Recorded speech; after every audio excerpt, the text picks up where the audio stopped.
thank you for agreeing to join us today.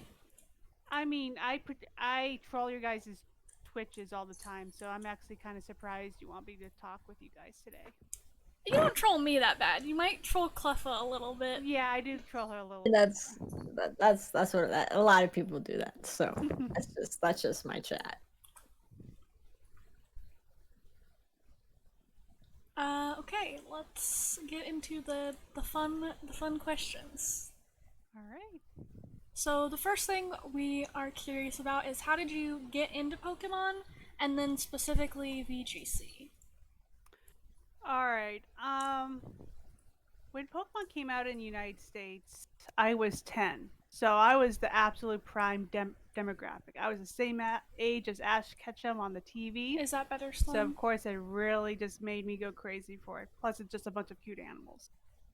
So I've been playing it since it came out in the United States.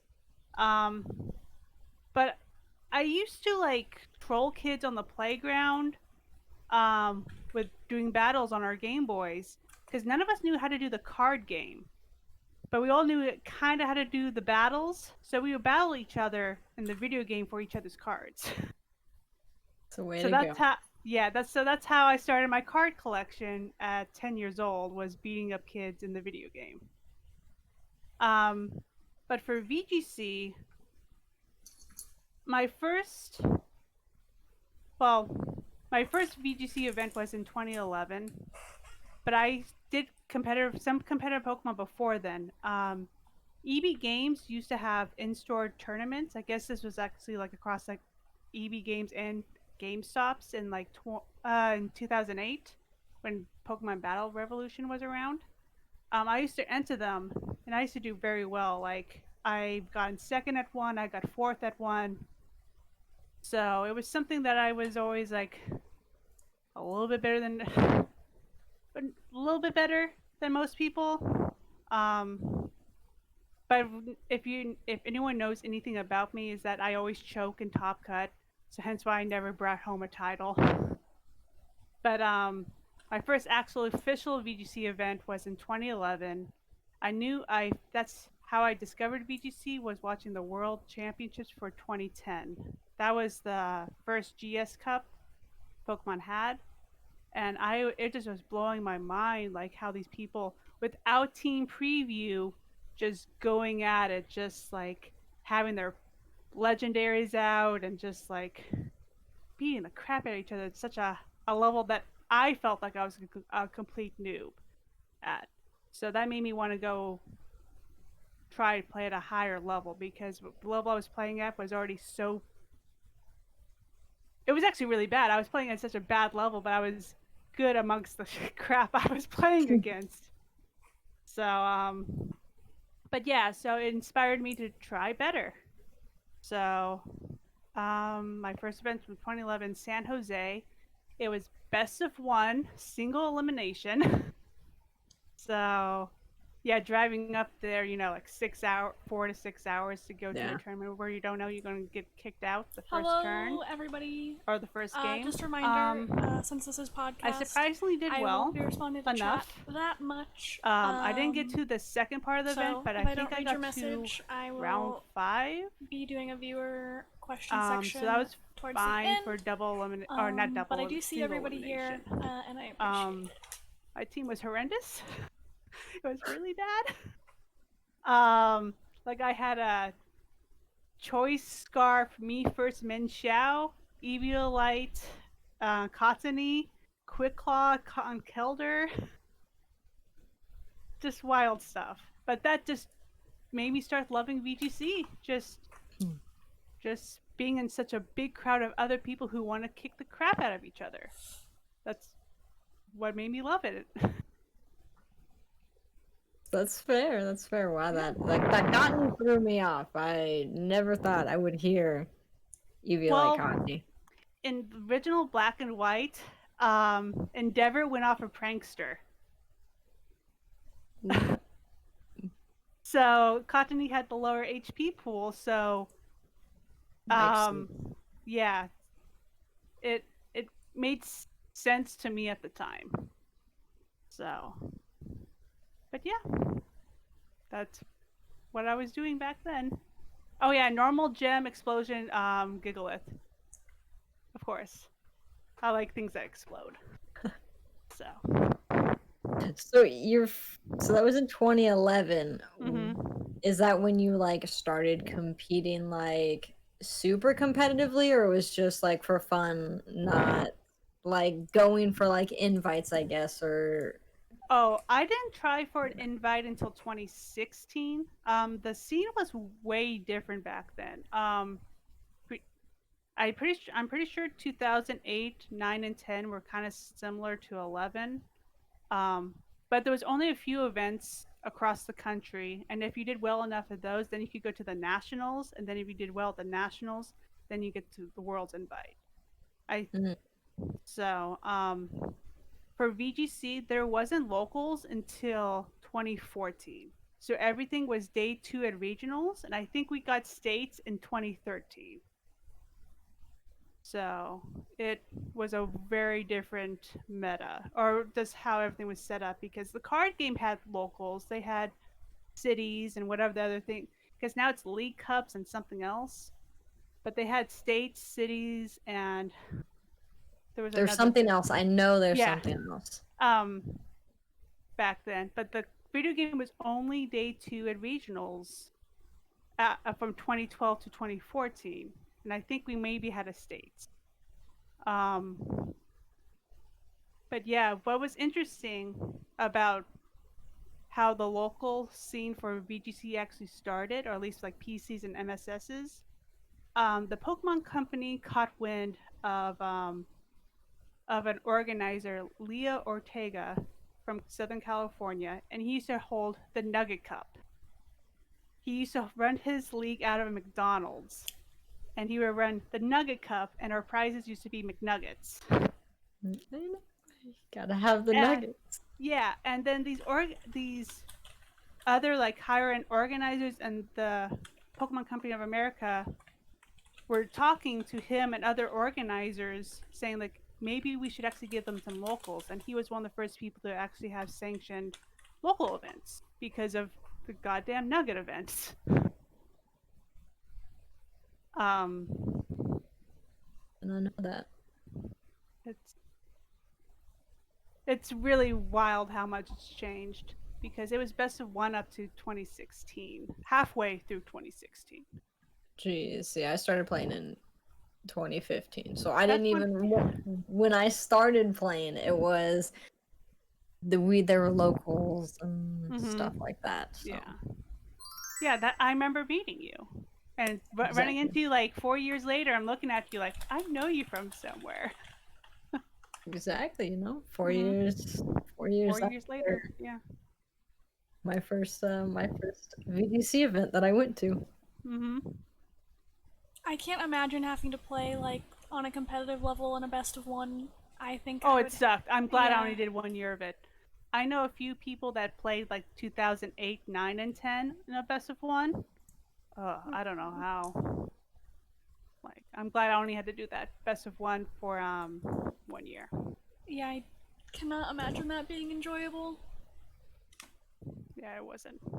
I mean, it was fun, but like, I wasn't like trying to be the best. Like, it was like, oh, let's go do a day trip up to San Jose and get our ass kicked.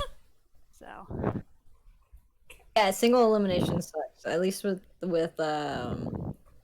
when you Pokemon. played through your all your rounds, your 8 or 9 rounds, you know you're playing those until you decide to drop or not. If it was like to drive 6 hours and then do the first battle and lose, and then be like, oh well, Yeah, now we got to drive back. before 2011, it was a lottery system for people to play. Like people would wait like hours just to see if they even had the chance to play in the tournament.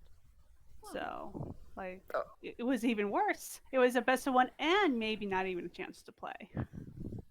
I did could not not know do that. that. Because So, VGC even still has less like local level competitions than TCG.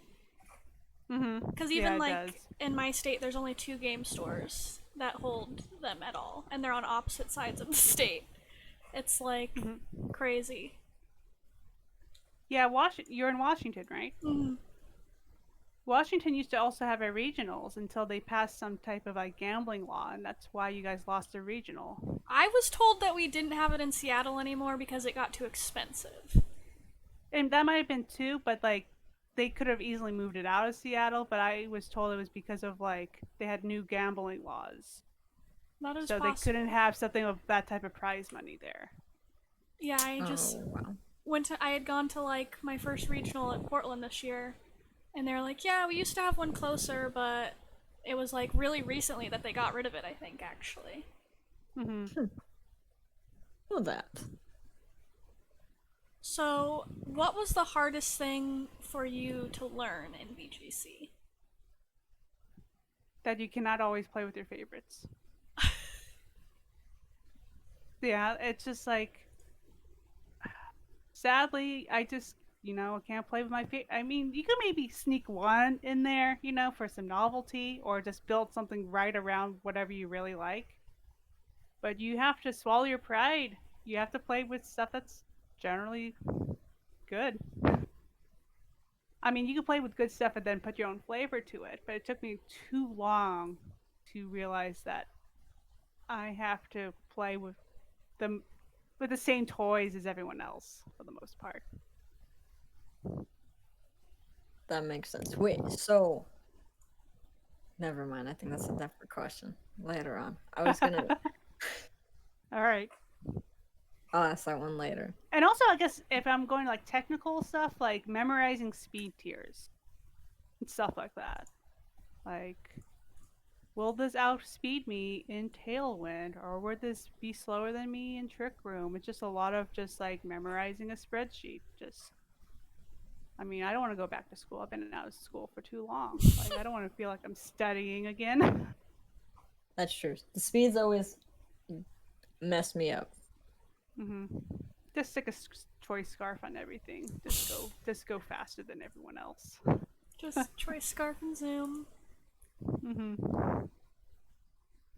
But since Sword and Shield came out, do you think it's helped the VGC scene, even with like the world sucking and like the pandemic going on? Oh, definitely. Let's see. So-called VGC. I'm calling out for my people. We were in general the largest VGC community, but like we were at like between 20 to 30 for our locals. Our low-end locals were like 15. Um, but like when Sword and Shield, like our one of our first events, we got like 75, 80 people, maybe even more. Like the line was going out the door, like out the door around the building, like just to sign up. Like Sword and Shield made this game way more accessible. Like just giving everything mints and just like how you could like stick two parents next to each other and just like transfer egg moves that way. It just made it way more accessible. And like we saw this before in X and Y when they made the game a lot more easier to play then. Like Game Freaks is finally figuring out if you make your game accessible, more people will play it. And I've seen with Sword and Shield a lot new people are coming out. And I think with the pandemic, a lot of like casuals are just playing on like the Rose Tower stuff, or like any type of little rinky dink online tour because like they have nothing else better to do. And I think COVID is going to make the community grow in person after we're all allowed to see each other. In a long First regional time. back's gonna be a big one. Oh yeah. It's rather going to be really big or really small. It depends on like how soon it is, or like if people are still afraid to go outside. But the second one for sure is going to be huge.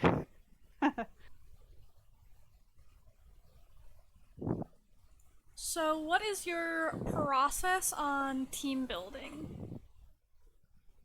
Process on team building. One of the things with how I build teams, I try to at least have 2 mons that are fast, 2 that are medium speed, and 2 that are slow.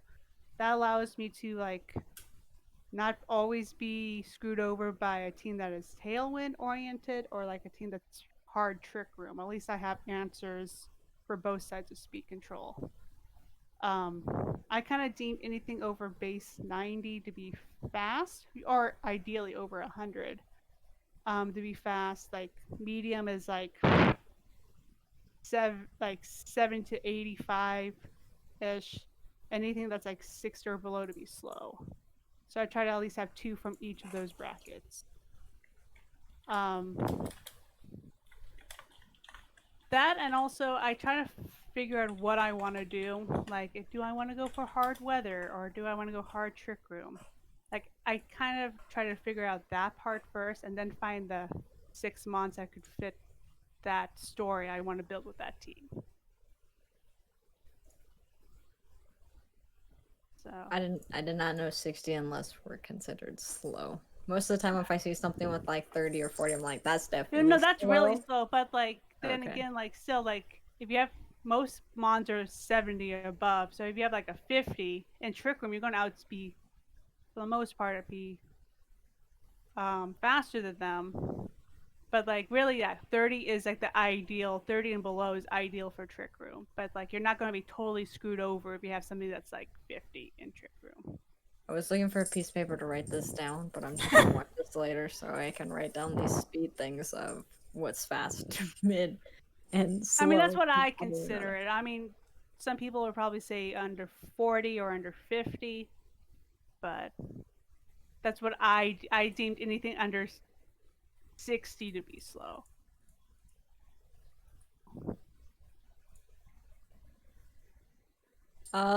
So I mean, oh, damn, I get all these questions about the pandemic.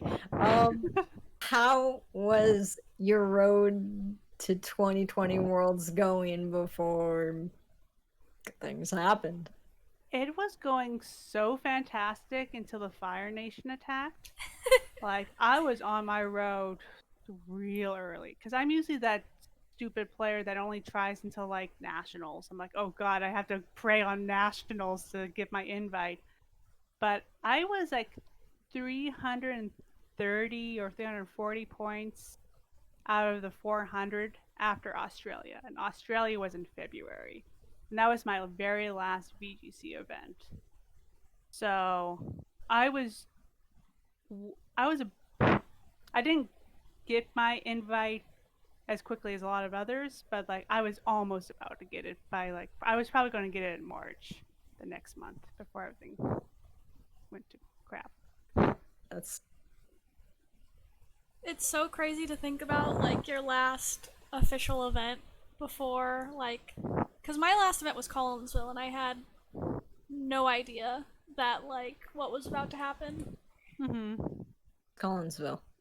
Yeah, I was almost going to do Collinsville, but Collinsville was the week right after Australia. I decided, Yeah. nah, let me take a breather. There was people who came, and I was like, went to OCIC and then basically went straight to Collinsville, and I was like, I don't know how. I kind of wish I did then. I probably would have at least got my invite then.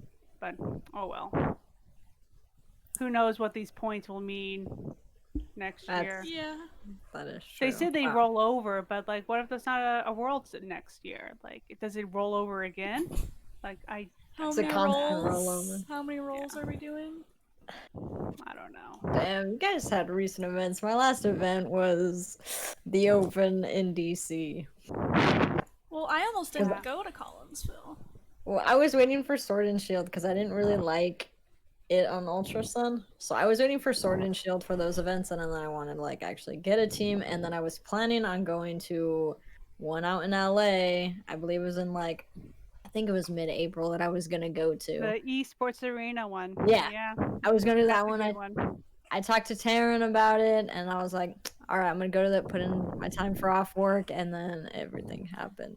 I think there's actually a picture from Dallas that Haley and I was sitting right behind you before I knew you. And we had no idea who each other were at the time, unfortunately.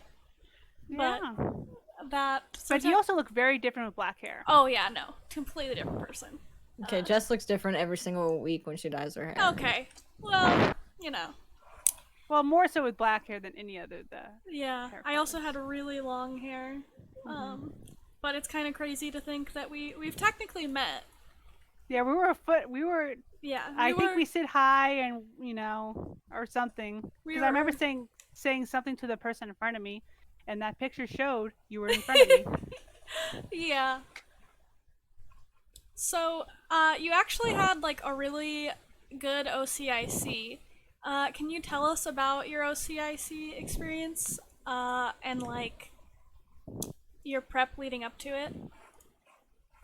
All right, I was actually kind of nervous about OCIC because for the 2020 season, it's part of it's actually from Ultra, and then it rolled over to the Sword and Shield format. I was doing very well on the Ultra side because all of the West Coast was using Eveltal based teams, and I just saw that and I just put Kieran White in all my teams and just ice beamed the crap out of everyone. I won an MSS, I got second at a PC, then I got several top fours just by pretty much pressing ice beam on Kieran White.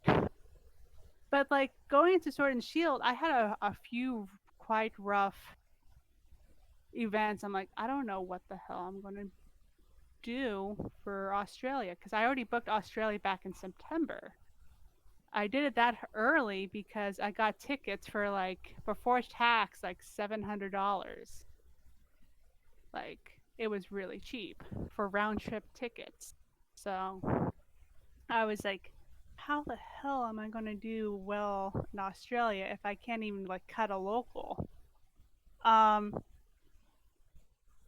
I was kind of dabbling in Mudsdale in the early part of the Sword and Shield Series 1. I was influenced by Alex Ogloza. He was fooling around with a Mudsdale Grimmsnarl team. And I just saw them like, I really fucking like that. And I'm not really like a team stealer, but like I was watching his stream, and when he would like pull up the team thing, I would take screen caps of everything, so then I could make my own. Um, but like I only took 4 out of the 6 that he showed on that team, which was Mudsdale, Grimmsnarl, Arcanine, Gastrodon. Um, Solid core. yeah, I mean the Gastrodon Arcanine is just a mirror of like Affinity Incineroar. It's just having a good solid fire type next to a good solid water type. It's just really good balance. And Grimmsnarl just helps anyone just setting up screens or just doing nasty Grimmsnarl stuff. Um, but I was really liking Mudsdale, and back then I was actually side swaggering Mudsdale for it. I was not stamina for OCIC. Um, but for the last 2 months, I had the hardest time figuring out who the last 2 months were going to be. Originally, I had Rillaboom there and not Duraludon, whatever the big middle tower was, Yeah, yeah. for one of the spots. And I'm like, who the hell is the 6th spot's going to be? There was a local, like a new local that was coming around to our events, and he had a Chinchino on his team. And I just played him. I'm just sitting there after the game. I'm like, holy shit. A Chinchino is going to fix all the problems with this Mudsdale team. And it did. And that's why I got points at OCIC, because I added Chinchino to that goddamn team. Like, I don't know. It's just like, if I never played him with a Chinchino on his team, I might have never even got points. I might have just sucked and just died in Australia. Just it's just weird how it was such a chance encounter for me to be inspired to put a Chinchino on, which fixed all my problems for at least Series 2. Where did you place in OCIC? Is that what it's called? OCIC? Yeah, OCIC. Okay. Exactly 64th. I had 3 drops against me, so I was really lucky to sneak in. But 2 of the people I played were top 16. So like my ranking was actually much better than my 64th. But the fact that I had 3 drops against me Played against. really hurt me. Like I was just like, I did some like fiddling with some numbers, and like say those 3 people didn't drop and just still lost all their stuff. I should have probably at least been in the 30s. Like, if those 3 people dropped just kept on losing, I would have been at least in the mid 30s. So just having drops against you really hurts your ranking. I did not know that about the drops. Yeah, I didn't know that either. I don't drop from events because I would rather just play out. Plus, once people start Yeah. not showing up against me, I'm like, I gotta win. Yeah, it's just that the computer's seeing like I have nothing to compare these numbers to. So then it gives like zeros again for like all the available information. So losing actually helps opposed to having like nothing, like a pure zero there. Or having your opponents losing opposed to them dropping. I mean, ideally you want everyone to keep on winning. Yeah, so it ups your I forget what that stat's called, but I know it's on the paper. Resistance. Yes. Mm-hmm. Because they have like your opponent's resistant and then your opponent's Opponents resistant, which is another thing that it goes based on. Mm-hmm. But yeah, like I squeaked by with a top 64, even though I knew I should have done better if I didn't have the drops. But I was 6'3". Yeah, I was 6'3" with that. So I did better than I usually do. Not nice. So what is in the 2020 format? Even though there was the Ultra Series and then Sword and Shield, and I'm pretty sure the team metas were different or whatever. But what's your favorite team, and then specifically your favorite mon that you have used in the 2020 format? Okay, in 2020, well, I'm just gonna say I've always loved using Kieran White. It just got me. It actually got most of my points, but Mudsdale is so fun. Horse? Oh my good, yes, the horse, of course. Love Mudsdale is so fun to play, and it's so great just to see your opponents like DM you after saying like, "What the hell? Why couldn't I kill that?" It's like, well, if you put max HP and all defenses into a stamina Mudsdale behind screens, gonna do much damage to it. Yeah. So it just And it was the delight. Dynamax movies. Don't forget that. Yeah, and then the Dynamax always buffs it too. It was just so fun making everyone so frustrated. So it's just, I mean, you could kind of say that's a meme or a troll like type thing, but like I was consistently like got good results with it. So it was, I guess you could say it was a crackhead type team. Yeah, I was just saying, I don't think like, I don't know, for me like a meme or a troll team kind of goes with like you use it in a best of 1 but a best of 3 it doesn't work out. But Mudsdale is, even if people are like I need to attack this, they still sometimes in a best of 3 don't know how to handle it. Yeah, because like with Mudsdale, you need to ignore it, but you can't ignore it for too long. That's the issue. Like you have to figure out how much you can touch it and how much you can't. Exactly. So, yeah, but yeah, Mudsdale. Mudsdale's my horse. If you support the horse, it'll take you to victory. I've played with one of Hayley's teams, and it definitely believe in the horse. It doesn't. Yeah, like I've gone into so many 1v4s with Mudsdale, and Mudsdale still wins. So just hit that body press. I'll just one-shot everything when it's +6.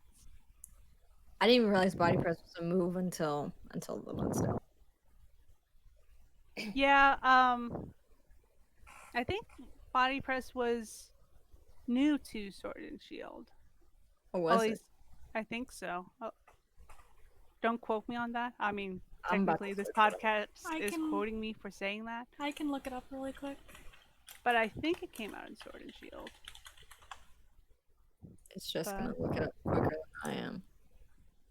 Introduced in Gen 8, yes. All right. I was trying to count the little slashes after the. I did it real quick. Roman, yeah, I was like, there's the V, and I was like, 1, 2, 3, 3, 8. I was like, And then I saw Delmise in the picture, so I was like, wait, Delmise came in 7. Oh yeah, that's a little confusing. That is. I should have put like a Gen 8 on there. So what is your favorite format of all time? Hmm. There's a few like certain parts of certain formats I really liked. I really liked 2015 before chalk was like every other team. Before there Ugh, was no. Chalk. That's what I played. Yeah, that's when you came in. Can we get an Like explanation for chalk? oh, sorry. Chalk stands for Cresselia, Heatran, Amoonguss, Landorus, Kangaskhan. The last one is local flavor, pretty much.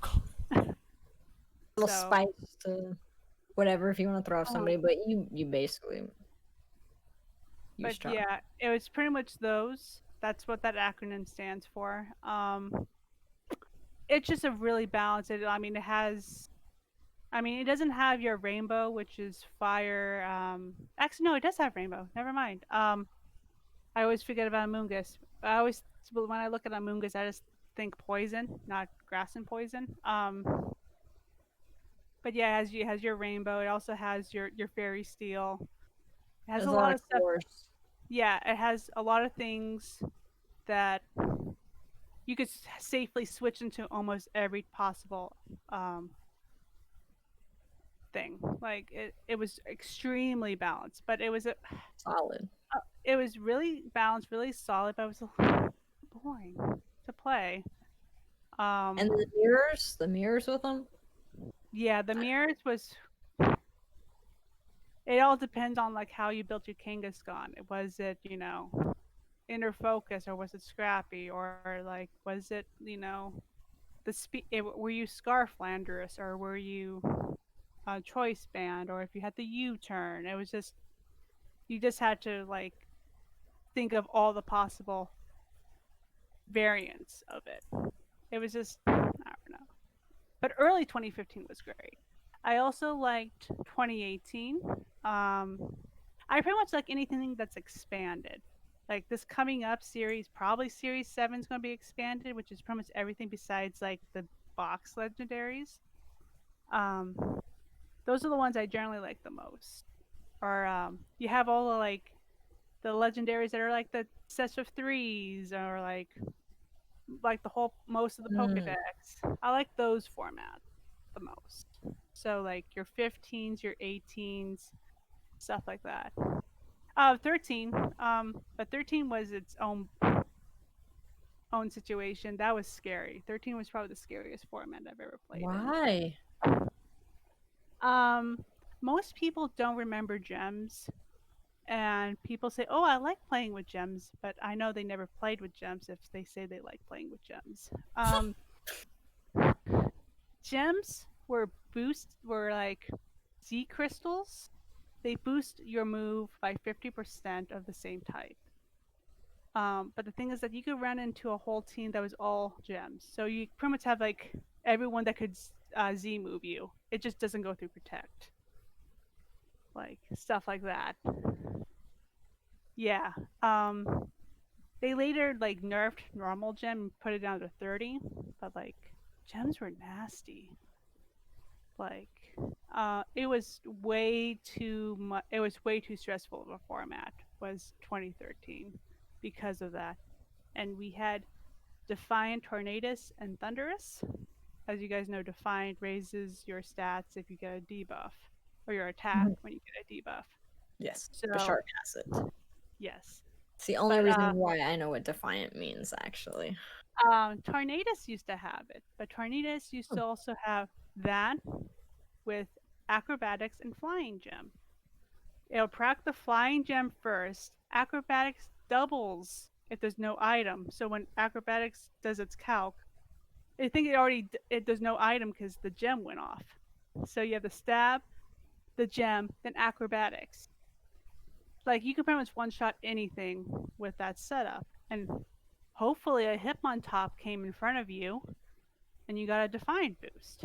Like it was dirty. That's probably like the most unbalanced thing besides like Geomancy Xerneas.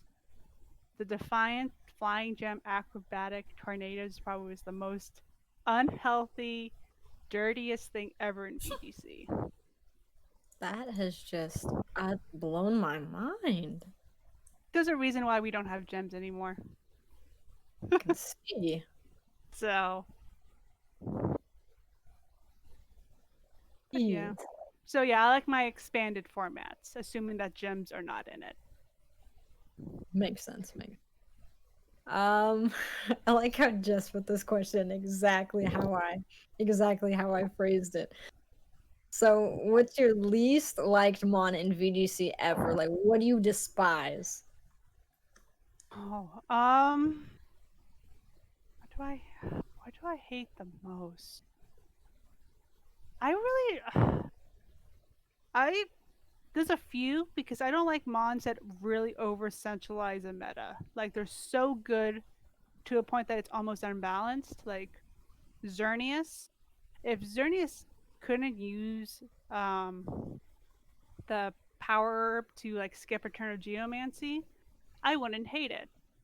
But like it was too easy to exploit that. Like it should have been easier to like snatch a geomancy or like psych it up or something like that to like balance it out.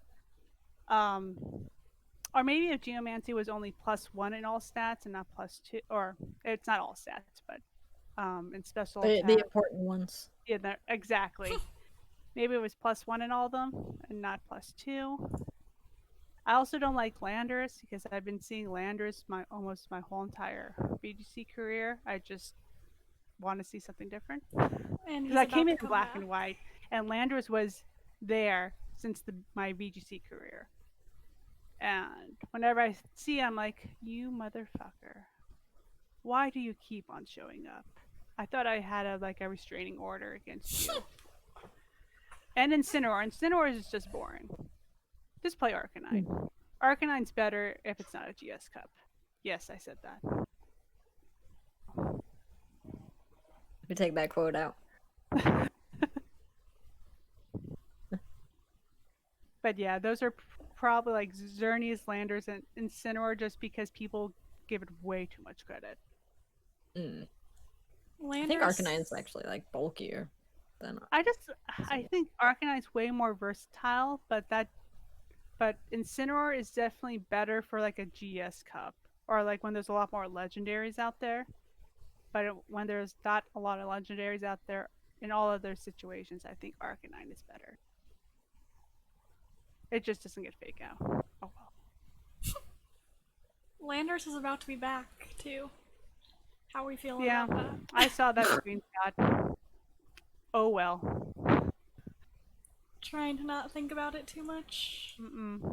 Let's just see if I'm going to be playing in what is it, like 2 months, 3 months? Yeah. We actually don't even know the format. Like we're just assuming that we're going to be playing with everything besides GS Cup. So. What is GS Cup? What is that? It's, you know what? I'm totally blanking what the GS part means, but it's pretty much like any of the box legendaries, anything that's like only one in the game, and it's not like in a pair of 3. Okay. Oh my goodness, I am totally blanking what the GS part stands for. I was just gonna search it up right now. Yeah, but it just means it's a format that has like the Mewtwo's, the Groudons, like anything that you would see on the front box of the game, pretty much. This GS. Oh, I don't even think it has like an actual thing. It just says as the GS Cup rules is only exclusive to Heart Gold, Soul Silver, blah blah blah. GS, like the GS ball, may stand for Gold and Silver, which is when they started it. But I was Yeah, like, somebody in chat says it stands for gold silver. So but that's not what it means for VGC. For now? Yeah. I know somebody actually told me there's actually like a definitive like name for it? Or name. But who knows if they were just spewing bullshit at me? I mean, it's totally possible. Huh. Interesting. Yeah, it just says where legendary Pokemon are allowed. Slim says it stands for Grand Cup. All right. I believe Wait, in Slim. didn't you say GS? What is the S? I don't know. So Oh nobody well. actually knows. I understand what it means now. Yeah, I know what it means. I just don't know what it stands for. All right. Well, we'll leave that mystery. I suppose Landers Yeah, probably the knows. YouTube video is going to be like, oh, this girl's such a fake gamer. She doesn't know what the fuck GS means. They could shove it up their ass. But yeah, GS Cup. I got How have your experiences been at physical events throughout the years? Um,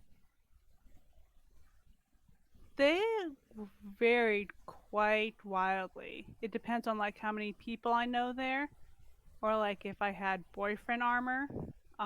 If people don't know what boyfriend armor is, that means men will stop bothering you if they think you're dating someone. Um, assuming that they think you're dating someone that's actually a man. If they think you're dating a woman, they will still harass you. But like probably from 2015 on, most of my local experiences have been quite pleasant. Um, the community is getting much and much better, just in general. I feel safer more now at events than I have in the past. It's been quite pleasant. Like definitely SoCal VGC is probably one of the best, at least for VGC communities. I usually don't have any issues while I'm at a local here. It's just sometimes going outside of my little sandbox, where the meta or the locals aren't as, I don't know, matured, cultured, then I might have a more negative experience.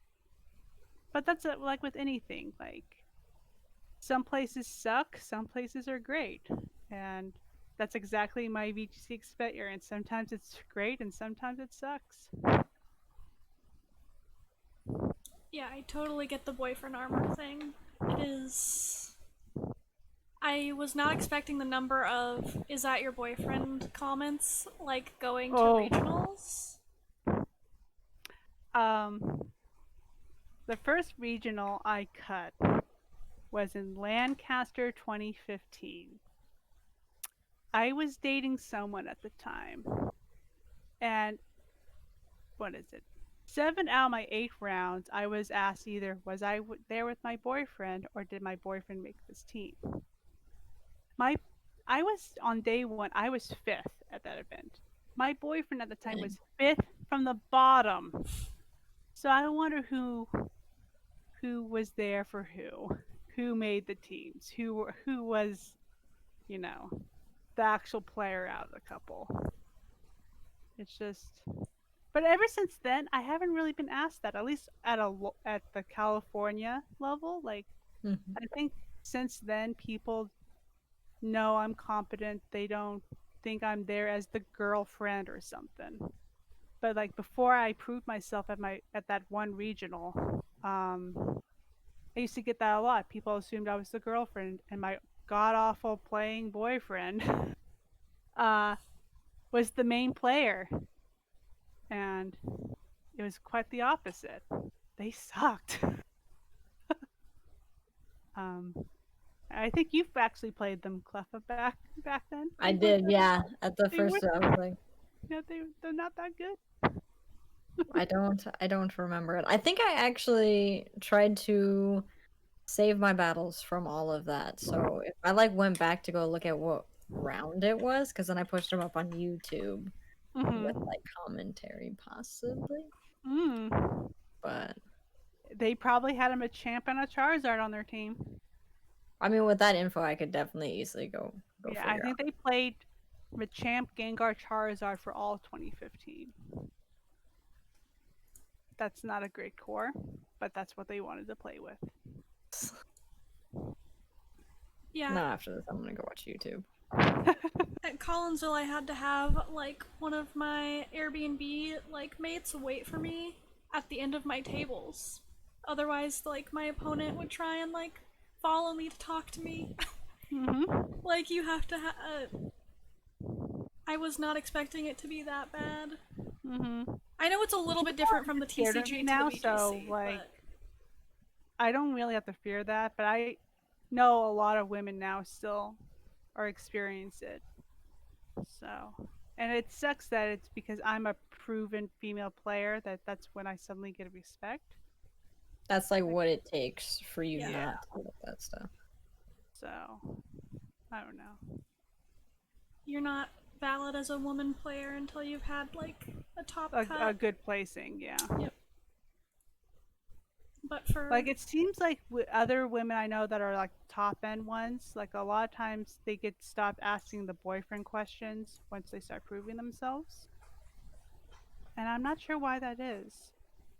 Is it a respect thing, or is it that they don't want to have a girl in their life that's better than them? I don't know. I don't necessarily think I've had that, but I also have never had boyfriend armor. Because you look like the boyfriend. That is probably that. I more get the things that I get at events are if I'm going against a guy, they automatically assume I'm an easy win, and when I beat them or completely like smack their entire being, they avoid me the Oh yeah, rest of the game. yeah, that's true. I've seen that That's people will stop talking to me, or they'll drop right after I play them. God forbid you lose to a girl. I know we're socialized to think if you lose to a woman that it's bad, but in a game like this, it's nothing to be ashamed of. all right. So, do you have any advice for new players who want to get into VGC or who are starting VGC in Sword and Shield, especially with the Crown Tundra coming up? I believe October 22nd. I think that's when that comes out. Well, I would, if we still had locals, I would say talk to everyone. Talk to everyone at the local. Make sure they know who you are. Like, if you're just like that Weasley little person in the corner who doesn't say hi or doesn't try to talk to anyone, nobody's going to try to talk back to you or just like trying to engage with you. So like you have to like make an effort to say your hellos or say I'm new, can you help me? Um, but because now we're in a COVID-19 world, I would say like join discords, join, go to the VGC Reddit, talk to people or get friends. Not maybe not even getting a friend to play, just get a friend to like encourage you or just watch your matches, root for you. Because VGC really comes down to a support system, and like it's hard to support yourself in VGC because it's tough. It's like there's so much that can go wrong, and I think people internalize that a lot. But if you have friends or a support system in VGC, it really makes it more enjoyable. It makes the losses not as bad, and it makes the winning even better. So just try to make friends. Talk to as many people as you can. Maybe not go to like the wolf clicks or like the top end players. They probably won't talk back. I'm sorry. They probably won't. But like try to talk to anyone that's willing to talk back. Like make friends. That that makes VGC great. Is all the friendships you can make with it. Definitely. I've made a lot of friends through Pokemon in general, but definitely VGC. okay. I am gonna open it up to chat questions now. Oh boy. So if anybody has any questions, Slim wants to know more about boyfriend armor. What do you want to know more about boyfriend armor? Are you confused? And So stop calling it is a there a more. specific thing about it? I don't have the chat opened up. Slim. Okay, somebody else ask a I question. think yeah, Slim's not. Slim's question is He's saying amor, not armor. Oh, not armor. Like amor as in love. Yeah, that's what it sounds like. I mean, assuming that you're dating someone, you should love them. So, in theory, but we're always stuck. Not always, but some of us are rather be in a horrible relationship than be alone. Okay, I got a bunch of questions all at once now. Oh, Okay, let's go. Question time. What's the most salty scenario you've been a part of? somebody threw a chair at me at Long Beach Regional. Um, and I didn't exactly like register. They threw a chair at me. After I won, but they threw a chair at me, and then they quit. They like dropped from the event. But I was sitting there for like a good 45 seconds, like, oh shit, that person just threw a chair. Like it came in a way that like the legs like totally missed my head, but like I could feel like the air going past me, and like the other people sitting around me, they're just like, "Are you okay?" I'm just like kind of in shock, like what the hell happened? But it was because they thought I got a triple protect, but I got a protect, failed, and got the next one, and then they were so mad they thought I got a triple protect, that they threw a chair at me. Yeah, that was my saltiest Wow. experience. Somebody said they dropped, they weren't just kicked out of the event. Um, I think they like no organizers came by to check on me. It was just other players like, "Are you okay?" Um, so because I think that because that was the game I was playing before I got into stream. So I won my first 5, then lost my next 4. So I wasn't sure because I was put on stream that I lost, or because somebody threw a chair at me the round before. I'm not sure which one phased me out more. It could have been both, but I don't believe I don't remember an organizer coming by to check on me. But I was told by somebody who was sitting next to me that, oh yeah, the person dropped the event because of you. Of course, it was because of me. Wow. But yeah, that was Long Beach Regional, the one that had like 800 people at it. Oh jeez.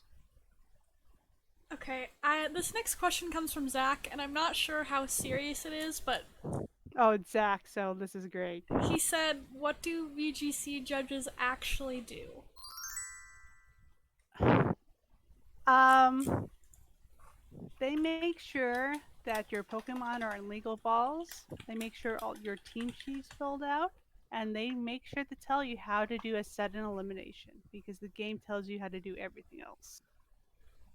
Don't fill out your team sheets wrong. Yeah, oh yeah, that's the hardest thing of VGC is filling out the damn team sheet. Yeah, I'm not excited to have to fill out a team sheet. I'm actually really scared. Oh, I have people double check, triple check mine. So, like, I know people that every event they get a team sheet error. I'm like, how do you keep on doing this? Shouldn't you know? It's like, well, I put it in Showdown, and then Showdown's at a level 100 or whatever, and then when I copy and paste it over, all my mons are 50, or vice versa. Like, dude, like, just do it by Yeah. hand, and just don't copy and paste it into a generator. How? Like every teacher always said, check your work. Blair wants to know, how was your experience in general during the Players' Cup qualifying? Players Cup. Okay, for the normal IC part, I wasn't actually trying for Players Cup per se. I just was playing my normal IC stuff, and I was like 23 and 5 or something. Of course, with Mudsdale again. Of course. Then I qualified for Players Cup. I wasn't really expecting much from it because then it was in Series 5 and I just despise Series 5. It was fine. I just wish they fixed the no-show thing because some people got such a huge advantage getting placed against several no-shows in a row. Like they should have like auto fixed the bracket. Unless was she talking about the most recent player cup? I think And if it's the most recent one, then oh my god, I sucked and I know I'm not getting in. she was more so talking about the most recent one, but it's good to hear about both of them. Yeah, the most recent one, oh yeah, I did bad. I mean, not bad, like I didn't go like negative, but I know I didn't get into the second one. Because it's Series 5 and I just don't like Series 5. I'm just sitting there like I don't want to see another Venusaur. I don't want to see another PZ. Like I don't know. Series 5 for is probably one of my least favorite formats I've ever experienced in VGC since 2011 to now. One of my least favorites is Series 5. That's fair. That's very fair. Somebody who And, go ahead. and plus, I'm gonna be having surgery soon, and I don't know if like the second part would have overlapped with my recovery or if anything like that. So it's kind of good that I didn't qualify because I don't need that extra stress in my life.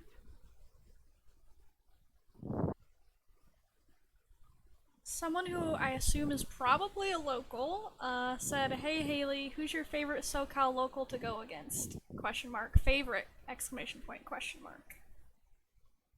Alisa Martinez. I think I've learned the most playing her. She's a very underrated player. Um, I never, I've never played a game against her where I think she made the wrong move. Never. Like Actually, me going back to my Montclair, I was just looking it up right now. She was the first. I played her round 1. no, she is fantastic, and I wish she would go to more events. She just, I don't think I've ever played against her, and I think she objectively made the wrong move. Like she always plays the safe, best choice, And it works. and it works.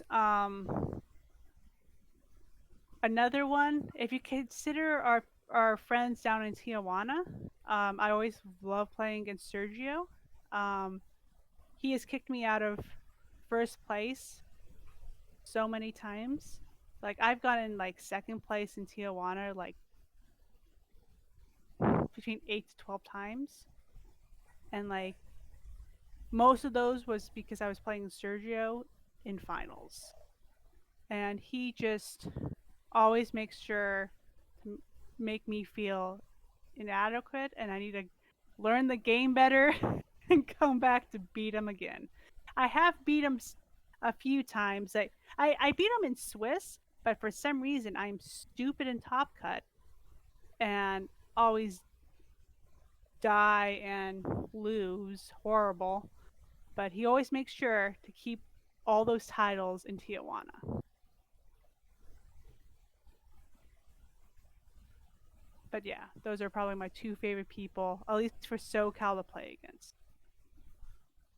Assuming that you consider Tijuana part of SoCal, even though they're Baja Cal. I think it's close enough. Fiona asked, "What is a game you've played that made you the most salty?" Oh, me the most salty.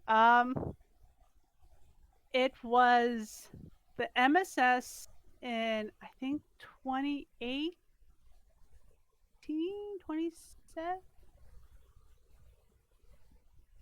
I think it was the MSS in 2017 in the park. It was the end of the year barbecue, and I played against Kyle Hudson. The saltiest I ever got was during the I win the first game. Second game, it was my AV Celesteela in front of his Alolan Marowak. I just need to have Air Slash touch to win.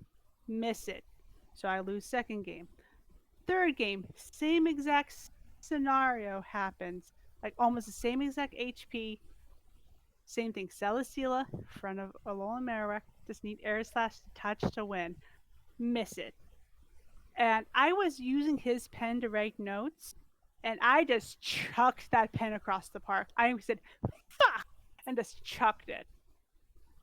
And that was my most saltiest moment ever in BGC, was missing 2 air slashes in the same exact scenario in the park. And I'm really good friends with Kyle. Like, I was the one who introduced him really like into VGC. So like I've known him for years. And for me just to be so angry and just like throwing one of his possessions across the park was not a proud moment. It's a funny story, but it's not a proud moment. Slim said, "How do you think people see you as a player because you have been grinding for so long, and it seems only recently other top players notice or speak of you?" I don't really know what the question is there, but The thing is that I actually haven't been okay. I've been playing for a long time, but I haven't been trying for a long time. There's a difference in that. Like I would show up and play, but I never really showed up and tried. There is a difference. 2020 was probably the first year I actually like really tried. Like actually like not try to scramble at the end of the year to try to get all my points. I actually sat down like right after Worlds. I'm like, okay, how am I going to get my invite for England? And my work paid off. Like, so I'm glad people acknowledge it, but like I've always been kind of above average in playing, but maybe not in points or anything like that. I think local players know that I am above average, but guess I'm glad that people outside my meta finally notice me. Blair says, "Thank you for answering the question." And Max says, "What makes you pick the Pokemon that you pick for your teams?" Um, like I said in the beginning, like what is one of the hardest things for me in Pokemon? It's like for me not to play with things that are my favorites, but I have to play with things I like. So that's what I build my teams around. Like I like Mudsdale. Mudsdale in BGC 20 is a good. If you build a team around it, it is good. By itself, if you just slap a Mudsdale on something, it won't probably do that well. But I try to find something that I like and build around it to make it work. That's what I did with like Kyurem White or Stoutland. Those like the other two mons people know me for is Stoutland and Kyurem White. I just find something to build around, something that I really like to make me enjoy the game. And then if I enjoy the game, I generally do well. If I don't like what's out there, then I do bad. Hence why I did so bad in 2017, because like I just looked at Sun and Moon, I'm like, nothing here that I enjoy. And that was probably one of my worst performing seasons ever because I just hated everything about 2017, from the mon selection to the region to tournaments. It was all bad for me. Okay, I actually missed a question from earlier. Jigglypuff Stan says, "What competitive Pokemon are you looking forward to the most in Crown Tundra?"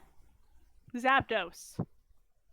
Either form, rather it be the fighting electric one with Defiant or just regular Zapdos. He's probably the out of the normal, like that aren't like the GS Cup legendaries. He's probably my favorite to use. I'm glad that he's coming back. I'm sad that he won't get Hidden Power Ice anymore. I'm also glad Tapu Fini's coming back. Like those are two mons that I really am excited to see come back. Okay, what motivates you to keep going after a hard loss? I like this question. I try to recenter myself with music, rather find a song that makes me more angry than I am, to make myself realize like why am I angry, or find a song that's more sad than I am to make me realize like why am I sad, like to rebalance myself. Like that really helps me. Or even just getting up, walking outside, do a lap, just get that energy out. Like that really helps. If you just sit there and sulk, it's just going to make it worse. You have to distract yourself from the negative energy that's in you at that moment. Okay. Chat, we're going once and twice for any more questions that you might have for Hayley. Uh, and Kendra says, how are you being creative to mix up the current meta? How am I being creative? I would say Mudsail, but I've been using Mudsail since Series 1. Like, it's creative compared to everyone else, but to me, I've been beating that dead horse into the ground. Um, I don't know, man. Like, let's see if we're allowed to play more in Series 6 or see what Series 7 is going to give us. Because Series 5 is just horrible. Um, but I think the new DLC is going to give us a lot of new playthings. And I think I'm be able to find something spicy to throw at people. Chat, any last second questions before we send our wonderful guest on her way? Really, I did find the battle. I did play against them in Montclair. I beat them. Good. Or Yep. It was Haley? I thought you did. it was round 3. It was the only like Machamp team that I think I Yep. played. Yeah, they always played Machamp, so. Yeah, I found it. All right. Yeah, send it to me later. I will. So that I could send it to them. Valley VC says, favorite locals experience ever during an event or post event? Oh, Brian. Hey, Brian. That's Valley. Uh, I just like how for VGC, SoCal VGC, after all of our events, we go out drinking or smoking or just having general good time. Like after, regardless how good or bad you do that day with SoCal VGC, the community is so tight and so great that you could always have fun regardless of how good or bad the event is. Like I cherish like all the times just sitting at Dina's, just kicking back and having fun with all the other VGC people. Like all those are fantastic. Like I cherish all those memories so much, and I can't wait to see all you guys again. I know. I want to hang out with all you guys. I missed all the SoCal VGC stuff.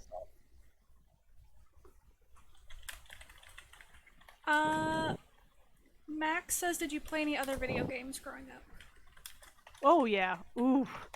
I was the kid. Okay, I'm old enough to if you grew up playing video games, you were a filthy nerd, and if people knew that, they wouldn't want to play with you, unless it was Pokemon. But like, I because I grew up and like being ostracized, being a woman that played video games, I played a lot of single player stuff, so a lot of RPGs or a lot of puzzle games, or even fighting games against like the computer type stuff. But yeah, video games was like everything I did as a child.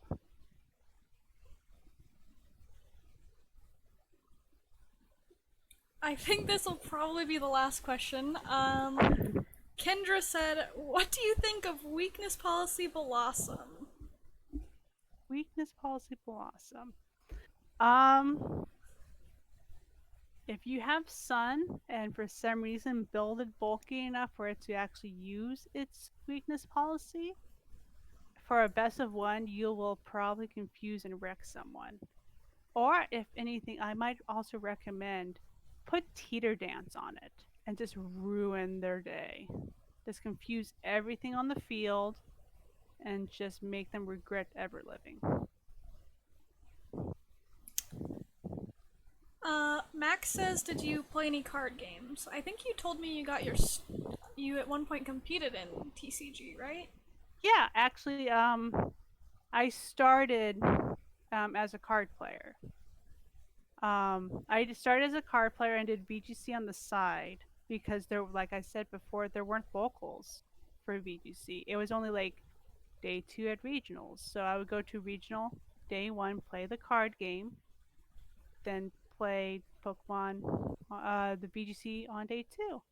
But once they combined regionals to have them both on the same day and then have Top Cut on the second day, I decided, hey cards, you guys suck. And that's why I Amen. went for VGC.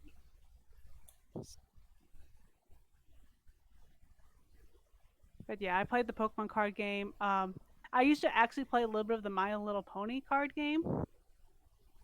That actually is a surprisingly good card game. I had no support for it or whatsoever, and I wasn't even like a brony or anything, but the card game was actually pretty fire and it was pretty cool. Because I had people in my life that were bronies, like, hey Haley, let's go play My Little Pony card game, and it actually was pretty fun. But no, my main card game was the Pokemon card game. Okay. Very interesting. Good thing to know about the My Little Pony game. Yeah, it was like you had like these side objectives and the main objective. You had to have like enough of your little ponies to like fight off the main villain, but the other person has to like contest you and fight you fighting the villain. Like it was a lot of like positioning like stuff on the field. It was very not My Little Pony, but it just happened to be My Little Pony. Like it was fun. Do you have any like parting words? Anything you want to touch base on that maybe we didn't touch on at all? Um, You don't I have would. to. I'm just trying to think. Like, I would just tell everyone just don't take the game so seriously. I think that's one reason why I've lasted a decade in VGC is because I don't take it super seriously. I first take it as like something to have fun with. And if you try to make the game so Excel spreadsheets, so serious, so devoid of all life and like a fun pretty much, you're going to get angry at VGC. You're going to get angry at Pokemon in general. Pokemon's supposed to be about having fun. And I just hope more people just approach Pokemon as something to have fun with and not something to get good at. Like, don't be so serious all the time. All right. Well, I think that is gonna be the conclusion of our episode then. Thank you, Haley, for joining us. Thank you for inviting me. Of course, Cleffa, thank you for being a fantastic co-host. I try my best, and I do as well as I can.